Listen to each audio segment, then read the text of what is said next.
Gonna get a statue outside. He's still playing. We don't talk about statues till someone retires. That's true. That's true. How He's about, playing great. is there a player that you think deserves a statue that's not out there yet? We've talked about that. You know, like the first statue was Magic, but then we've gone back and added Kareem and players like that. LeBron James isn't worthy of a statue for the Los Angeles Lakers. I mean, he is one of the greatest players we've ever seen, but he is not an all-time great Laker. When you play for such a historic franchise with such historic history, you have to do more than bringing one championship to that organization to be considered an all-time great, let alone a statue. Okay? Now, for Cleveland, there's no doubt he gets a statue, right? If you play for organizations like a Cleveland Cavaliers or Orlando Magic, one championship, you're already a statue worthy, right? But a single championship, no. Okay, this guy, unfortunately, from day one was not accepted as a true Laker. Okay, if he had won multiple championships, fine, but from day one, his mural was vandalized. Kobe Bryant, 5 championships, played for the same organization his entire career. The Black Mamba, okay, arguably the greatest Laker of all time. Magic Johnson played with the Lakers his entire career, and he was beloved from day one, okay? And what did he do as a rookie? He won Finals MVP as a rookie. Kareem goes down in a must-win Game 6 to close out the series, and what does Magic do? He does what Magic does. He plays the center and drops 42 on the 76ers team. That was the 4-for-4 76ers, I might add. Kareem Abdul-Jabbar, not drafted there. That's an all-time great Laker who deserves a statue of the most unguardable shot in NBA history, the skyhook. Okay? 5 titles, and I get that he wasn't drafted there, but he brought them 5 titles. He spent the rest of his career there, most of his career there. He led that Lakers team in scoring every single finals except for one. Magic barely outscored him in one finals, okay? You can argue that Magic's rookie year, if he doesn't go down, he definitely wins finals MVP because he was averaging over 30 points per game. And the only player I'll give an exception for being an all-time great Laker without winning more than one championship is Wilt Chamberlain. But when we think Wilt Chamberlain, we think Warriors. We don't think Lakers. But he won 4 MVPs there.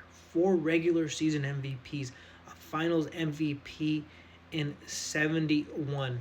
But I don't put him that high on my list. When I think all-time great Lakers, it's debatable. But 4 MVPs, you kind of got to put him in that conversation. But I put Shaq when it comes to being an all-time great Laker. Arguably too low on the list, not appreciated enough.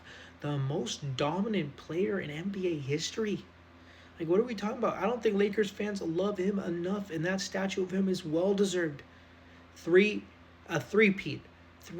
finals MVP. He only spent 8 seasons there, but he was the most dominant big man of all time. Okay?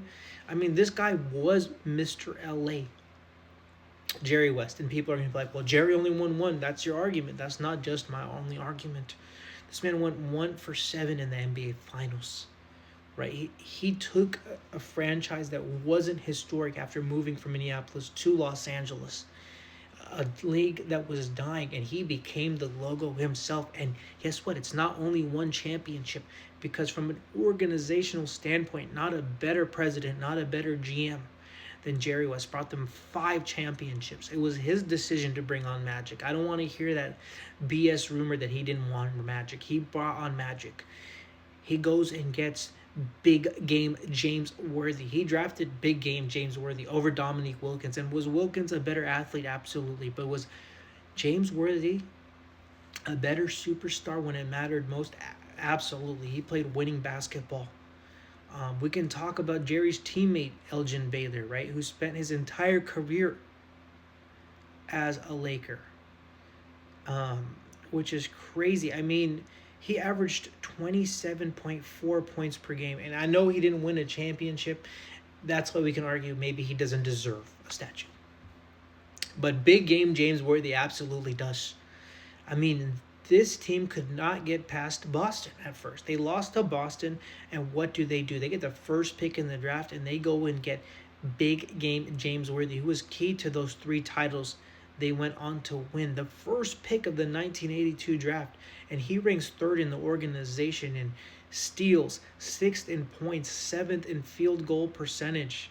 He averaged 17.6 points per game, 5.1 boards, and 3 assists throughout his career as a Laker. And he was big game James Worthy for sure. But those guys are, in my opinion, all-time great Lakers. You can't put a statue of LeBron James.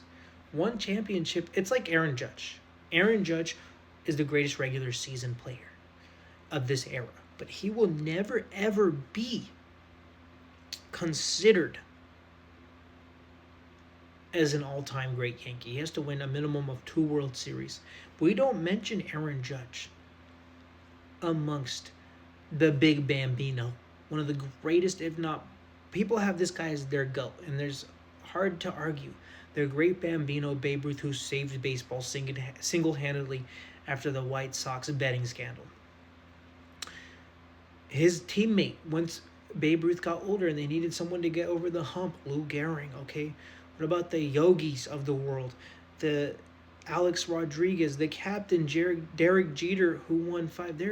We didn't even talk about CC Sabathia and guys like that. But it doesn't matter what Aaron Judge does in the regular season. When you play for such a historic franchise, it matters what you do in the postseason.